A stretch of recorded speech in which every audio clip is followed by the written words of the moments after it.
আজ থেকে প্রতি বিধানসভায় যুব সাথীর ক্যাম্প, নাম নথিভুক্ত করা যাবে ক্যাম্পে।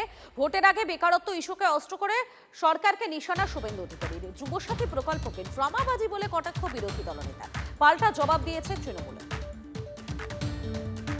ভোটের আগে নতুন চমক যুব সাথী। 1 এপ্রিল থেকে বেকার যুবক যুবতীরা মাসে মাসে পাবেন 1,500 টাকা। সেই প্রকল্পের নাম নথিভুক্ত করতে প্রতিটি বিধানসভাতেই হবে ক্যাম্প। ভাতা পেতে এবার লাইনে দাঁড়িয়ে ভরতে হবে ফর্ম। রবিবার থেকেই শুরু হচ্ছে সেই ক্যাম্প। বাংলায় তো এখন সেরকম ভাবে কোনো চাকরির ইয়েই নেই এখন। অবশ্যই চাকরি, কারণ যুবসাথীতে আর কি বলবো, একটা চাকরিতে মাসে যে স্যালারিটা পাওয়া, সেখান থেকে মাসে 1,500 টাকা একটা ভাতা পাওয়ার থেকে যথেষ্ট উন্নত। চাকরি চাই। এগুলো দিয়ে তো কোনো লাভ নেই, আমাদের চাকরি না থাকলে এগুলো নিয়ে আমরা কি করব? প্রকল্প অনুযায়ী 21 থেকে 40 বছর বয়সী মাধ্যমিক উত্তীর্ণ বেকার যুবক যুবতীরা এই ভাতা পাবেন। সর্বাধিক 5 বছর পর্যন্ত মাসিক 1,500 টাকা অর্থ সাহায্য করা হবে। তবে কেউ লক্ষ্মীর ভান্ডার, কৃষক ভাতা যদি পেয়ে থাকেন তারা এই প্রকল্পের সুবিধা পাবেন না।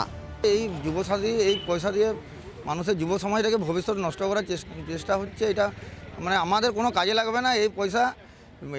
এতে যদি এই সরকার যদি চাকরি দিত তাহলে হয়তো অনেক উপকার পেতাম আমরা। ভোট নেওয়ার জন্য এগুলো ভাতা দিচ্ছে, কিন্তু আমাদেরকে তো এই ভাতা নিয়ে তো সংসার চলবে না। আমরা ভাতা চাই না, আমরা চাকরি চাই।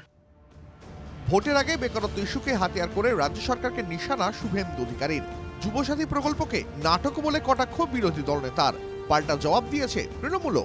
আগামীকাল থেকে এই ড্রামাটা আপনি করতে চলেছেন বেকার যুবক যুবতীদের সঙ্গে। আমি পশ্চিম বাংলার বেকার যুবক যুবতীদের বলবো, যে যেখানে পারেন দলে দলে যান ফর্ম ফিল আপ করতে।